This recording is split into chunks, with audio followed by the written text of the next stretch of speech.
Well, good morning. Stinson's finally arrived last night. Our campground was underwater there for several days, and we were waiting on a phone call to give us a go-ahead to come on in, and we never got the call, so we just came on in and made it work. So glad you're all here. So I have an idea who in the audience I'm speaking to here. If you are thinking about buying an airplane, raise your hand. All right, great. Well, you are the folks that we wanted to give this presentation to. Okay, if you already own a Stinson, raise your hand. Okay, cool. All right. So those of you that are thinking about buying a Stinson, get with some of these guys and gals because they can help you. There's a lot of good information here. Let's see, and aircraft mechanics, raise your hand. Okay, very good. Before I forget it, we have a special guest in the audience. Dean, where are you at, Dean? Okay, Dean Showalter is a friend of mine, and he helps us folks that work on old airplanes. Whether you're a mechanic or not, you know, sometimes you have to get grease under your fingernails to keep our old airplanes flying. And Dean has a podcast, the Airplane Owner Maintenance Podcast, that I've learned a heck of a lot from. And he tells you what you can do and can't do and should do and how to work with them. So he left some cards up here, and I would encourage you to tune into his podcast. So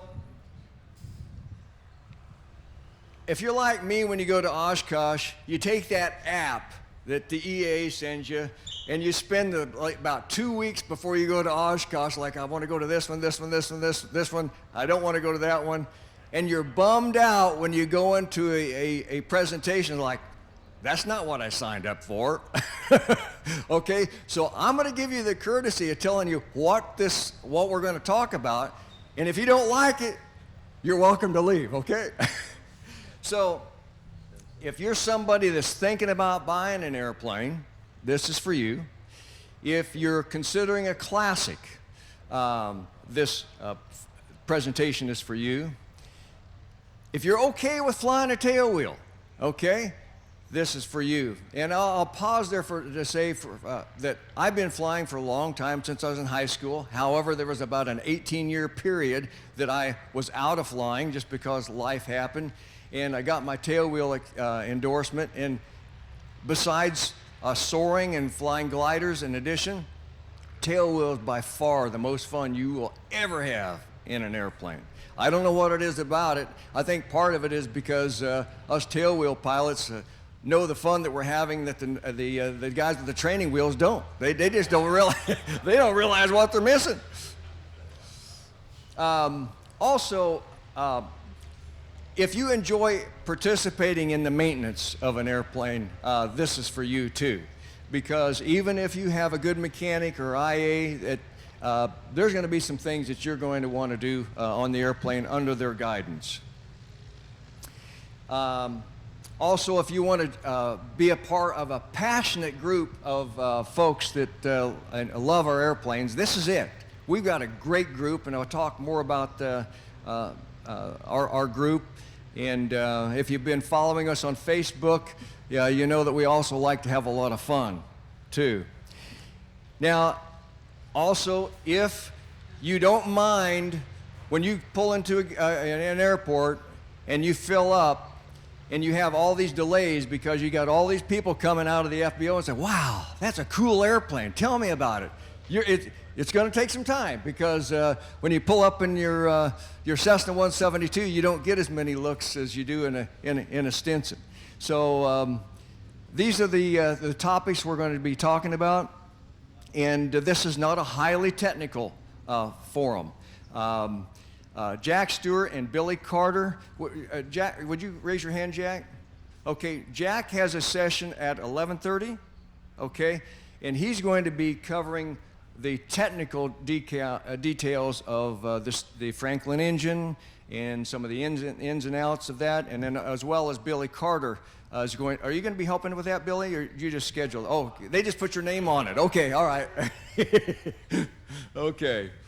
So the real topic here is that the Stinson is the best value in general aviation. It is what you might call a sleeper. People don't realize what a great value the Stinson is. There were over 5,000 of the Stinson 108 models manufactured. And a well-maintained Stinson will be one of the best investments you ever make. You will get your money out of it and when it's time to turn it over to somebody else to maintain. So they're just a great aircraft. And I have a note here. I forgot to introduce our president. Would you stand up? Jody Jones. And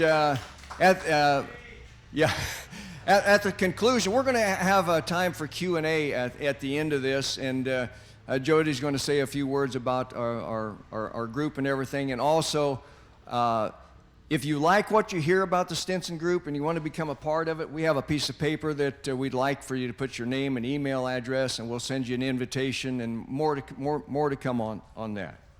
So just a bit about myself. This forum's not about me, but I want to give you an understanding of how I got into this. I haven't been a Stinson owner for more than about 5 years.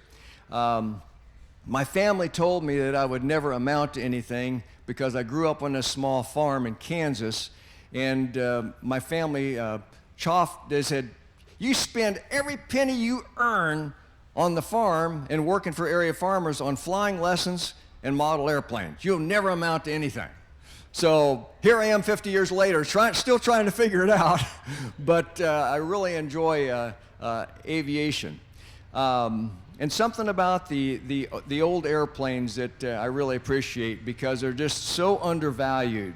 About 5 years ago, I came to OshKosh. I've been coming to OshKosh for years and years, but I decided, kind of like you guys did, I was talking to you earlier, that I think a Stinson is a great value, but I got to learn more about it. So I was the biggest pest of the Stinson owners for about 4 days.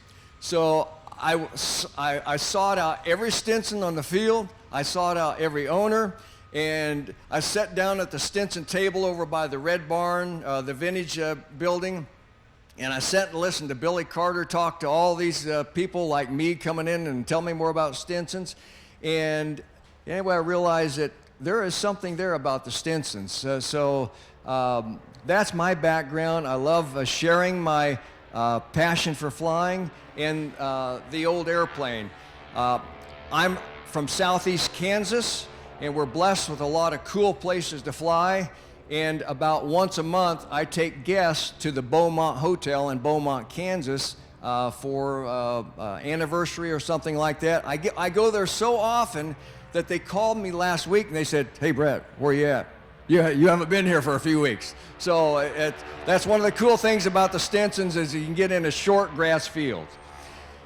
Next week, my airplane, 190 Charlie there, will be celebrating its 73rd year. And she's still flying like a new airplane. It's a great old airplane. So why is Stinson? Let's talk about why the Stinson is a great value. The elephant in the room is they're cheap, okay? That's not the main focus, but they are a great value. Utility. You can haul a lot of stuff in a Stinson. Like any airplane, it's got 4 seats in there, and you got to be careful with your weight and balance. But it's a great airplane to haul things. It's got decent performance, and when I say decent, it travels about 108 miles an hour. The joke is that's why they call it the 108 model.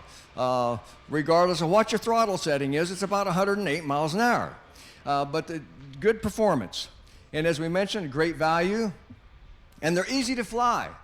So when I told my friends that I was going to get a tailwheel rating, and they said, don't get it in a Stinson, I said, why? They said, they're too easy. I said, I like easy. So they are really easy to fly. And to that point, my model's a -2, and they do not have brakes on the right-hand side. And there's a good reason not to have brakes, because when you're getting your tail wheel endorsement, your instructor will put you on the right-hand side so you don't have access to brakes and you can't screw it up too bad. Great ground handling. Most of them the Stinsons have been converted over to good quality hydraulic brakes, and they handle real well on the ground. Also, the Stinson has a unique hydraulic landing gear system, very, very forgiving. And they're easy to maintain. Jack will talk a lot about maintenance at his 11:30 seminar, but they're pretty straightforward. It's a tube and fabric airplane, unless it's been converted to aluminization. But they're real easy, straightforward to maintain. And there's a lot of parts available for them. Univer is a good supporter. A lot of other supporters of the parts for the Stinsons. So your main support group for owning a Stinson is the International Stinson Club. We are a group of people that are passionate about not only helping ourselves with our Stinsons, but also helping others. We are a type club. And I got to tell you, I didn't understand what a type club was the first few years I came to OshKosh. But a type club is a group that's passionate about a particular model of aircraft, and they'll have a table over near the red barn there, and there's experts sitting there, and you can sit down and pick up some brochures, join the group, and learn about it. I'll talk more about the type clubs here in just a moment, but they're vast, vast resources of technical information in these type clubs, like the International Stinson Club. For example, Randy Phillips back there, he's running the video camera. He's doing that for a reason, because some of these sessions that are very technical, this is not a very technical session, but most of them are technical. He's archiving all this, and we have a tech channel on YouTube, so if there's a particular maintenance item or something that you want to repair on your aircraft, it's recorded. That's one of the great things about joining the International Stinson Club. You have access to that. You have access to experts. Jack down here, I've sent him a text on a late Sunday night. I'm in the middle of trying to figure out how to get the bolt out of the engine mount under the number 6 cylinder, and he explains how to do that. So it's great having access to experts like that. The Stinson Owners Org website. Will, you're the webmaster, and he does a great job of that. And the website has access to technical forums, access to the tech channels. What am I missing, Will? It's a great place for everybody to go in and talk. Yep, great. There's also access for the Yahoo, but we're trying to move everything over to the Stinson org because it's just a lot easier to find what you're looking for there. Also, if you're considering a Stinson and you're trying to find a Stinson, it's a great place to post that, hey, I'm looking for a Stinson, because believe me, these folks in here that own a Stinson, they would it's kind of like if you got a dog that you really like, you don't want to just give that dog to somebody that's not going to take care of it. Our Stinson owners the same way. We don't want to sell our Stinson to anybody that's not going to take care of it. And there's a good access to people there that are getting to the point where they may want to move it to the next caretaker. There's also experts on there that can help you on a pre-buy, tell you what to look for, what not to worry about in a pre-buy. And I'm sure and I know some of these folks have actually gone on pre-buys to help new purchasers. There's access to people that will ferry the aircraft across the country. We also have access, a list of people who can help train in your Stinsons, getting your tailwheel endorsement there. And then again, support and maintenance. And basically, by joining the International Stinson Group saves you a lot of money because a lot of information is there. And we all like to have fun along the way. And if you've watched our Facebook page, you can see some of the fun while we were stuck in Watertown for a couple days there. So let's talk a little bit about the models. A lot of folks will call them the 108. It's really, there's no O in it, it's a 108. But we go through a 108 no dash to a dash 3. So there was over 5,000 of these aircraft built.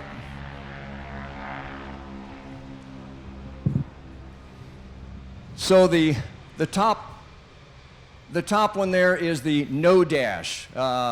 It's one through a 3, but there was also no dashes there. They were built in 1946. There were 741 of those made. The most distinguishing difference between the older planes and the newest 108 is the big tail. So they have a small tail. There's no rudder trim. The engine is 150 horsepower Franklin. And the fuel that will on board is all of them is 40 gallons except for the Dash 3's 50 gallons. And the gross weight is 2150, and it's the model Voyager. Also there's no baggage compartment on the no dash. Now you can put a baggage compartment in there, I've been told, but it's possible. The Dash 1 was built in 1947. There was 1,507 of those aircraft built, and a little more gross weight, and some have a baggage compartment. The Dash 2, which is my aircraft, was built in also 1947. There's 1,252 of those. It has a bungee trim on the rudder, 165 horsepower Franklin, and same maximum gross weight, and it does have a baggage compartment. And then the Dash 3, built in 1948, 1,759 of them built, big tail, and it does have a real trim tab. Not a bungee, but a real trim tab, a movable trim tab. Also is 165 horsepower, but it's 50 gallons of fuel on board, maximum gross weight of 2,400 pounds. And of course, they do all have the luggage compartment.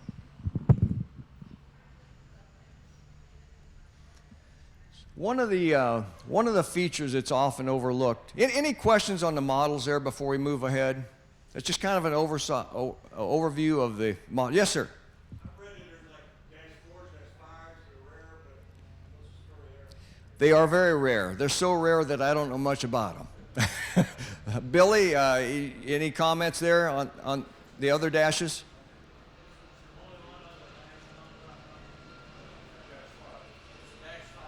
Dash 5? Oh, yeah, the Univair. Yeah, the Dash 5 Univair. Yeah. Yeah.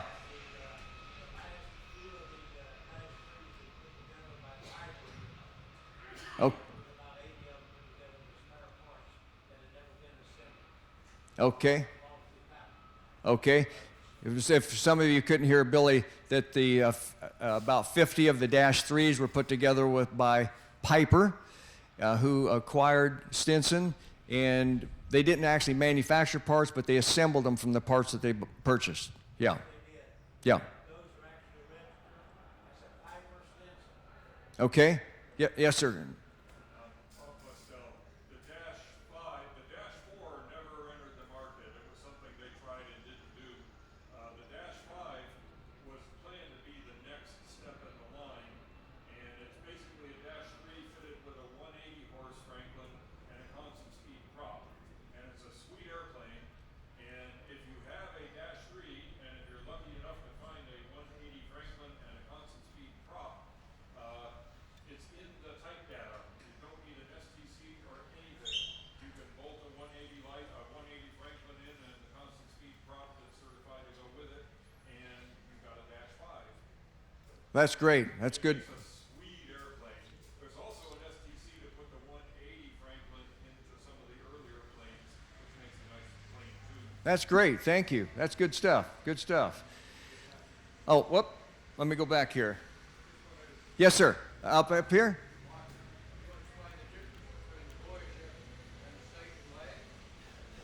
You going to tell me or asking? So as I understand, you experts correct me, but as I understand, the station wagon was an option.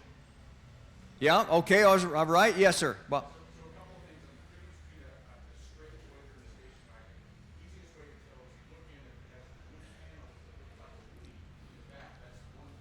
right.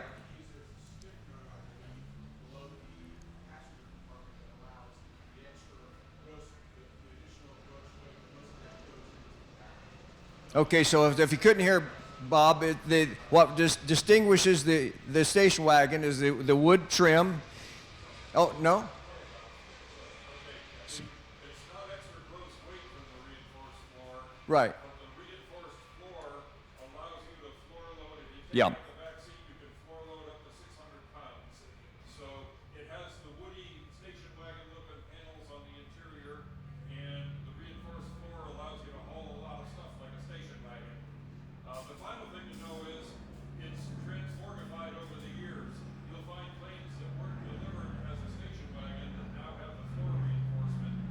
You'll find station wagons that no longer have the floor reinforcement and you can't put a lot of weight back there. You'll find non-station wagons with a wood panel interior. You'll find station wagons with a fabric panel interior. But the biggie, the structural difference is that reinforced floor. Everything else is cosmetic. And it doesn't increase gross weight. It only allows a higher floor loading if you're hauling cargo. That's great. Good input. Yes, sir. There's a little bit of difference on the station wagons. The earlier station wagons, the rear panel was flat. And then the Dash 3, there at that time frame, they put a little bulge out there to give you a little bit more shoulder room. Okay, good. Good input. Good input. So this is, yeah, and for you non-Stinson owners, this is what we like to do as Stinson owners is all learn about the different models. As a pause there, who knows what the first airplane to ever have brakes was? It was a Stinson. Yeah. And you know why? Is because Eddie Stinson, as I understand from the archive books, was giving a demonstration at an air show, and the airplane got out of control, and he chewed up a hot dog stand. Yeah. And he said, there's got to be a better way. So it was the first airplane to put brakes on.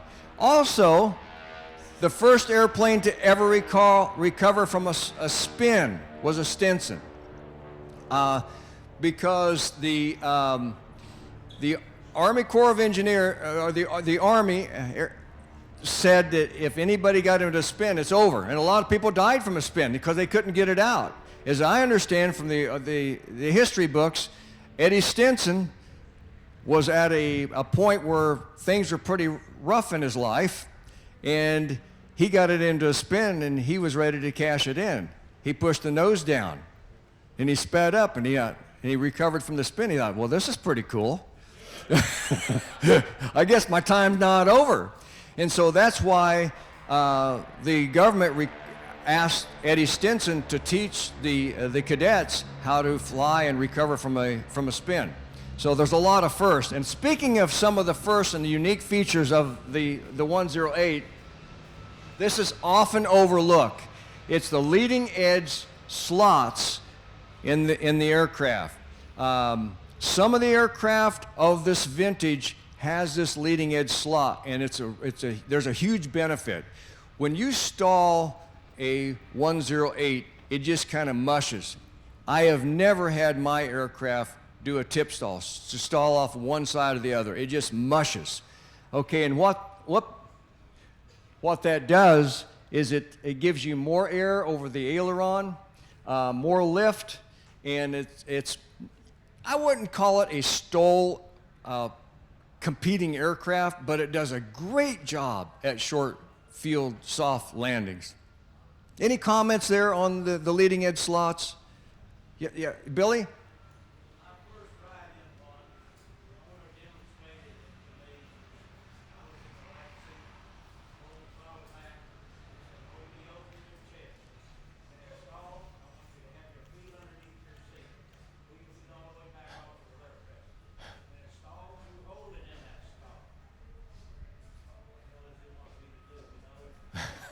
right? Those dropped a little, and I never did fill a stall.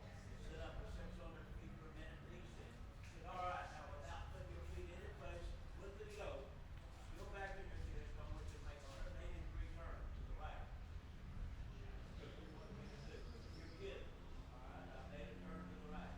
All right, let's go back to the left. I went back to the left. We lost 5,000 down to 3,000 feet.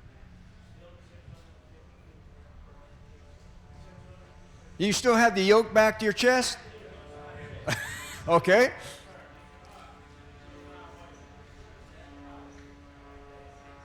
Yeah. They're very, very forgiving airplanes. One more. That's the critical point about the leading edge slat. You'll notice location is in front of the aileron. So even when the wing is in a full stall, that part of the wing is still flying, and therefore you have aileron control. That's the critical thing about having that. Most airplanes in a full stall, you've only got rudder. This airplane in full stall, you've got still full aileron authority. A huge safety benefit. Yes, it is. Yeah, very forgiving. And to talk about safety, as I understood from some of the historians, that a 108 model has never had a structural failure in flight. Is that correct? Yeah, that's what I understood.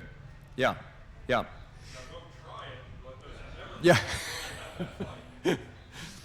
So I copied this out of, I found it on the internet. It was some of the original performance of the, I don't even know which dash this was. At the time that the aircraft manufacturers were building aircraft, they were a little boisterous about the performance numbers. So if you've run across any old ads at a cruising speed of 125 miles an hour, maybe, but mine doesn't cruise that fast. But anyway, again, about 108 miles an hour is what they'll cruise at. Well, you see it there. Whoop. There's not too many airplanes that have a payload that's equal to its empty weight. Yeah. Yeah, exactly. And that service ceiling is for real. Miss Rose has been to 13.5 clearing weather coming home from OshKosh. Wow. Okay. Great. Yep. Oh, she was working. She worked a lot of shirt by then, but nonetheless, I was at 13.5 and Miss Rose, the one at 108 too, and she was solid and stable and chugging along, and we cleared that weather. Great. So let's talk a little bit about payload then, since we're headed that direction. You can fill a Stinson up. This is a friend that was here a few years ago, and like my 108-2, it's literally packed back there, and we've got the luggage compartment, and we are right at maximum payload, and she still flies great. We do have a climb prop on it, and we realized that when we were taking off from Kansas, it was 103 degrees, that the climb prop does have some benefits at the high density altitude. So consider that when you're looking for a new Stinson.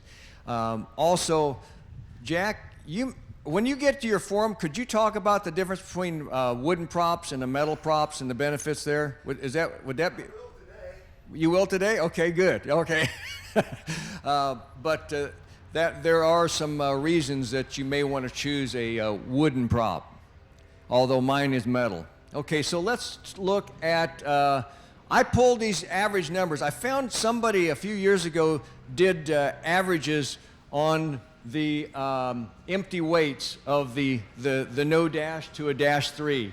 These are average empty weights. The peculiarity I came across is that where the dash 1 was a little more than the no dash. But more importantly, let's look at the useful load. So you can see the variance of the useful load. And again, these are not out of the book, but these are real numbers that I pulled off the internet that people were reporting. So as you notice, the dash 3 has considerable more payload.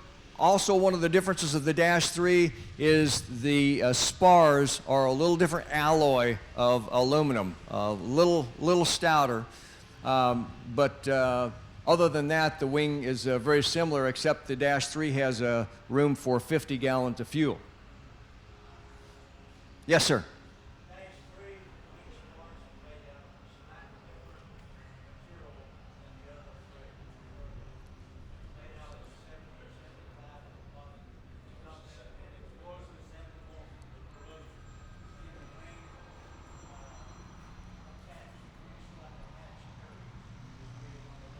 Okay, yeah, so Billy is reinforcing the fact that the aluminum spars on the Dash 3 is a different alloy, and there is an AD to, because of that, it's a little more susceptible to corrosion, and it needs an inspection. No AD. Oh, no AD, just inspection. Just inspection, okay, yeah, good, thank you. During a pre-buy, look where the wing strut attaches to the main spar. That's where if it's going to be corrosion, you'll find it there. Okay.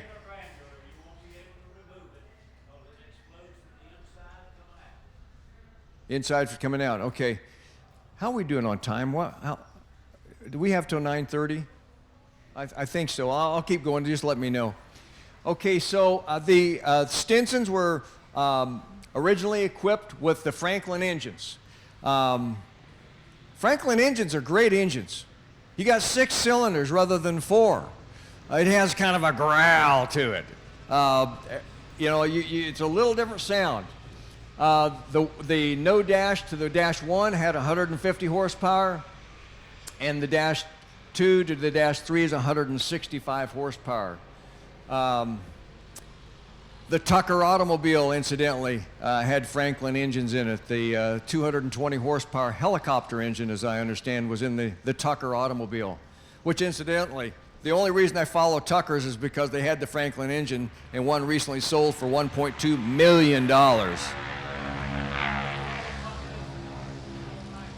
I can't hear you.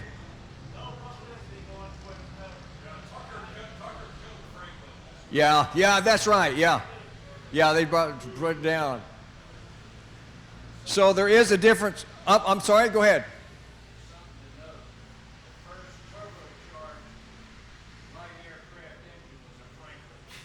First turbocharged aircraft engine was a Franklin.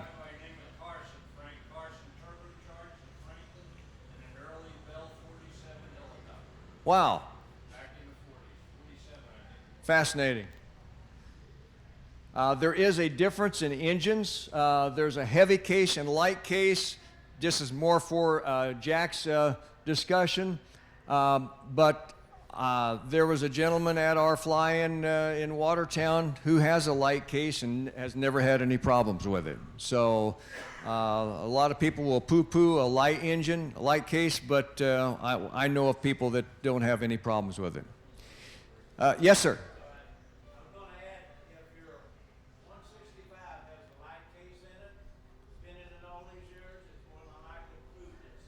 Okay, good point. Good point.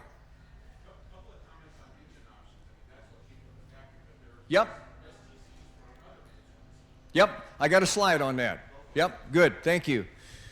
So that's the point of these slides. Are some of the more popular STCs. Now, I got to be honest with you. When I was looking for the Stinson, everybody said you don't want an aluminized Stinson. I said, why not? Well, they're not authentic. I don't care. I just want something to fly. You know? Yeah, I had somebody walk by 2 days ago at Watertown and said, "You're never going to win any awards with your paint scheme." I said, "I don't care. I just want to know if an airplane that flies good." So one of the STCs is the aluminization, and so I found my aircraft. It was pickled in Watertown. It had sat in the hangar for 18 years in Watertown. And I just bought it 5 years ago, and we did the annual on it, and fired it up, and it runs like a top. No problems with it. But I want to talk a little bit about the aluminization, because there's a lot of aluminized Stinsons out there. So this is on a Dash 2, is what I did my homework on here.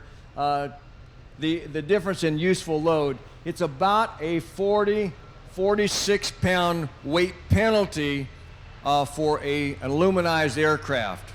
The benefit is you don't have to recover it again, okay? And it also depends what you compare this to. If you compare these weights to a show plane that has a lot of paint on it and a lot of primer, it may be less than the 46 pounds. So keep that in mind. So let's talk a little bit about modernizing the Stinson as far as the, yes sir?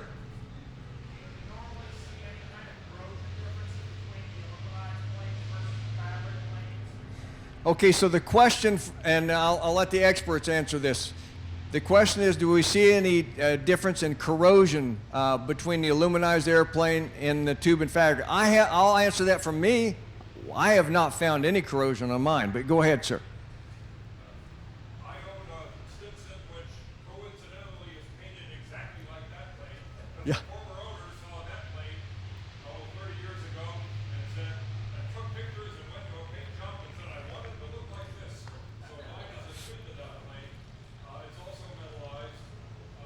The beauty of the metallizing is if you can't afford to hangar your airplane, a metallized Stinson will stand up to the elements much better.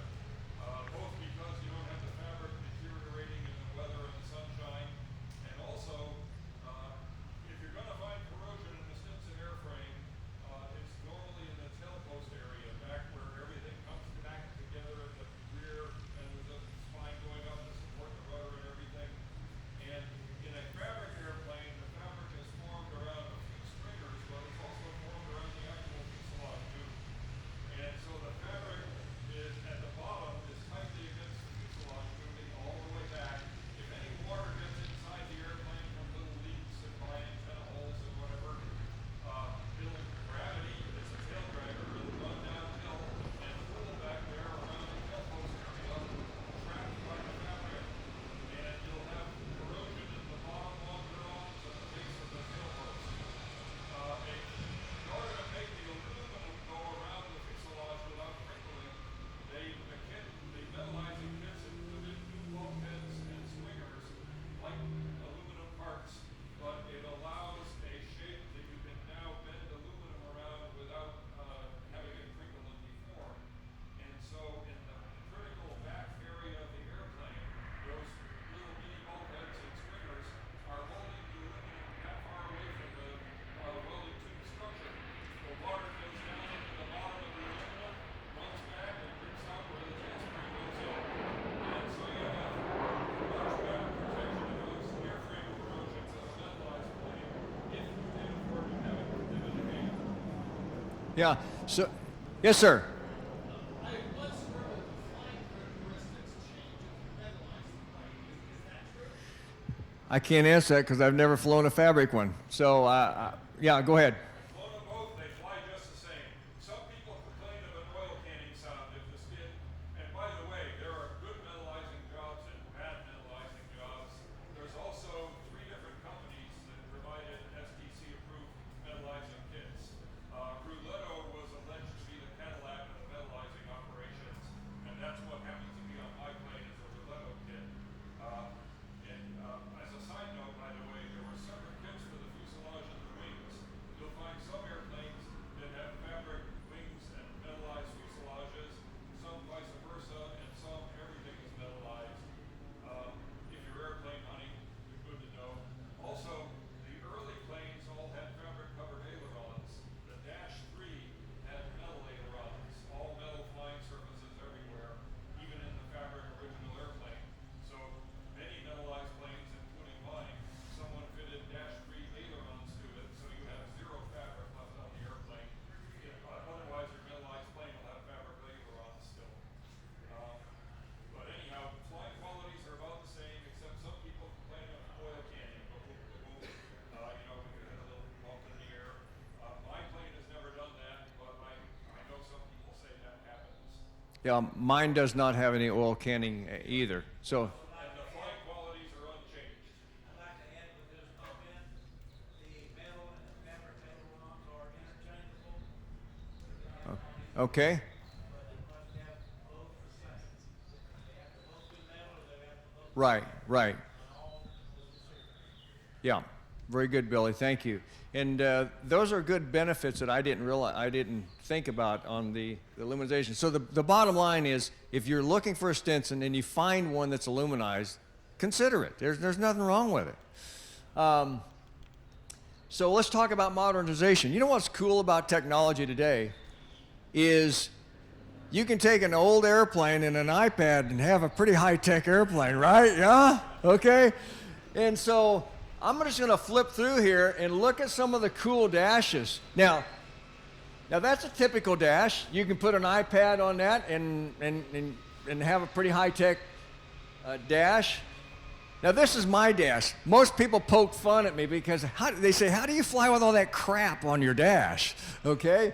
So the Ram Mount Company learned of how I mount all my stuff on my dash, and they said, if you would send us a picture, we'll put it on our website. We really like what you're doing. I said, if you give me a sun visor, I will do that. So Ram Mount also makes a sun visor that works great, hooks onto the tubes. But there's all kinds of options for modernizing your dash. Now, some folks take the wider approach there, and that's some of you experts. Is that a Dash 3? Did they do that on just the Dash 3, or that's a customization? That's homemade. Yeah.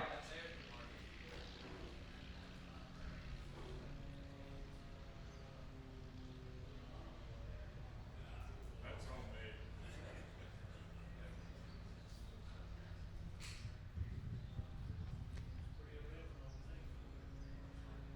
Now that's pretty cool there. That's yours? Oh yeah, yeah. That's nice. Yeah, kind of a hybrid of old and new technology, but a lot less cluttered and all the crap on my dash. I like that. So another thing about an old airplane, new technology, you can modernize it. So another thing about our old Franklin engines, they love what we call MoGas. It's auto fuel. It's auto fuel without alcohol, okay? And but when I was a Stinson newbie, I thought I had to buy a piece of paper and to burn MoGas. But I've learned that in the manual, because it says, what is it, 94 octane, that the MoGas is basically already approved. Is that, you're not going by that? You don't agree with that? Okay. Peterson sells the STC. You need an STC for the airframe and an STC for the engine, because sometimes people change engines in airplanes. So the FAA requirement is you need documentation to show it's okay to burn it with the airframe, use it in the airframe, okay for lock problems or whatever, and you need one saying that engine is okay on it. The only place where there's a blanket approval is if you happen to have a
Thank you for the support of that. And so it was a good investment for the STC that I bought. Yes, sir, Billy? I would like to add to that. If you're going to use low gas, make sure that it hasn't been setting for 5 or 6 months. Yeah, so. Yeah, so if some of you probably couldn't hear Billy because of the airplane noise, but he says make sure if you're burning MoGas, make sure it hasn't been setting for a long period of time, because that's one of the downsides of burning MoGas is the shelf life. Yes, sir.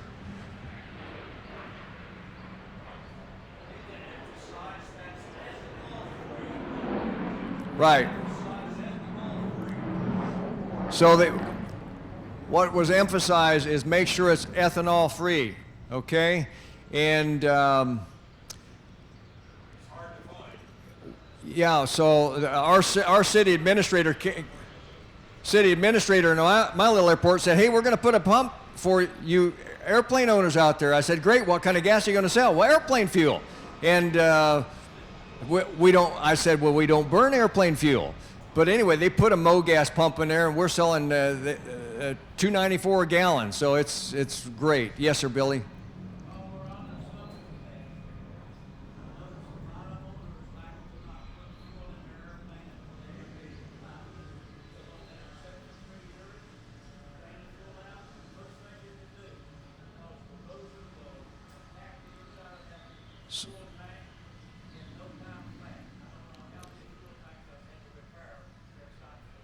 So keep the tanks full. Keep the tanks full to prevent corrosion. Good, good. And so to further this, there is another benefit of MoGas. We're cheapskates, okay? All right?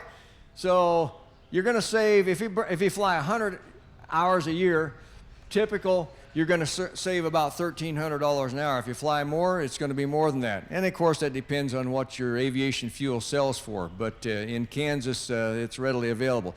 And if you want to know how to determine that it has alcohol in it, you can put water in a test tube and look, and if it mixes, I use food coloring, put a couple drops of purple blue coloring in there. If it stays in a little ball, that means there's no alcohol in there. If it dissolves, there is alcohol in there. Okay, continue on STCs. There is a popular STC by putting Lycoming engines in there. And I think there's an old STC for even some old Continentals, isn't there? I've heard some people talk about it.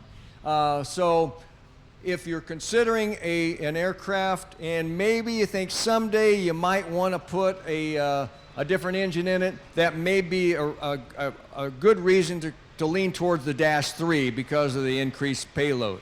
Yeah, okay. A lot of the STCs are available for any Right. most of the STCs are for everything. I mean, I have a Dash 2 Okay, okay. So there are options. Yeah, there's a few that are limited to the Dash 3 because of the big tail to handle the power. Okay. Yes, sir. Fuel lines, yeah.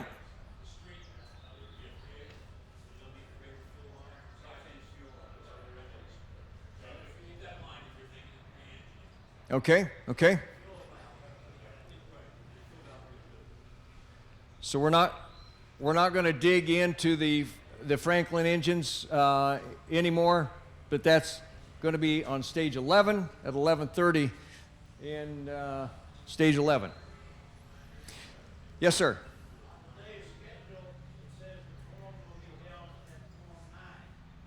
Oh, okay, they changed it. Check your app. Okay?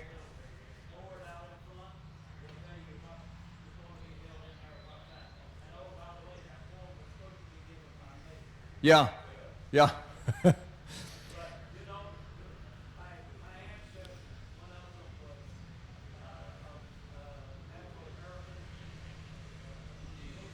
Yeah.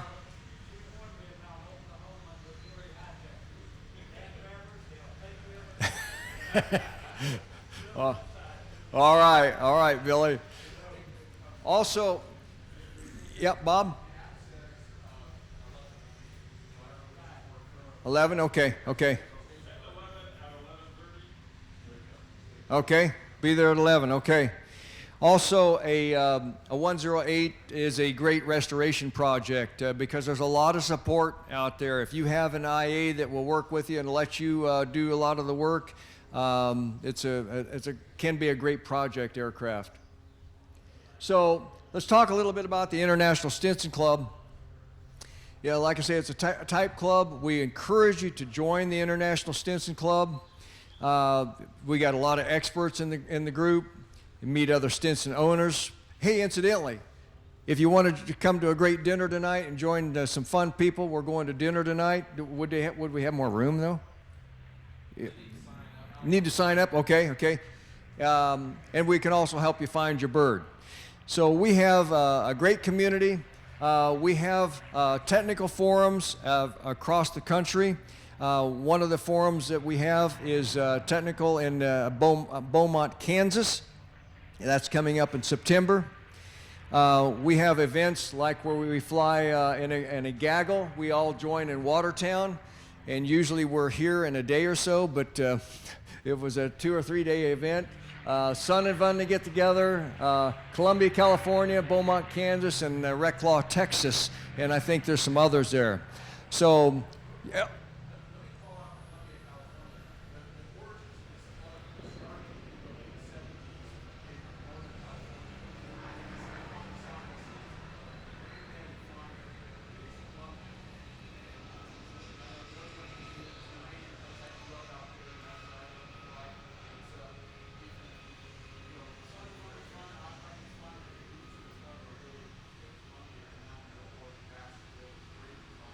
Okay, good, Bob, thank you. So with that said, I would like to turn it over to our leader and president, Jody Jones.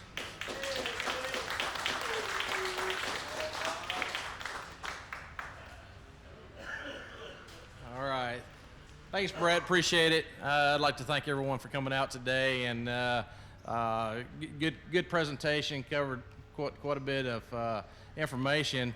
But there's one controversy that you may run into, and for the Stinson owners that are out there, you're going to hear the tail sizes. So the tail on the Dash 3 is distinguishably bigger and larger than the Dash 108 to a Dash 2, but don't let that Dash 3 fool you, because I've got a Dash 3, and it will handle a crosswind just as well as a Dash 2 will. So I hear the guys with the Dash 2s, they'll boo us because, that big ugly tail. Well, I happen to like big tails, so. Yeah, we've got a good group here. We've got a great organization, and we're active, and if you're interested in coming to dinner with us tonight, you're welcome to join us. You can come by the Type Club, our table there, and sign up. So we're looking at, I'm going to say roughly around a 5:30 to 6 o'clock departure right out in front of the red barn there, or right out to the side of it. I'll have a bus out there.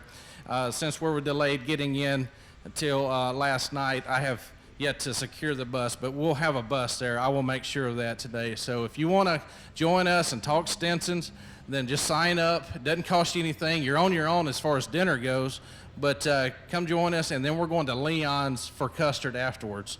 So with that, I'll just take any questions anyone has. And by the way, my plane, which Brett was showing some pictures of it, it was owned, a little history there, was owned by Univair.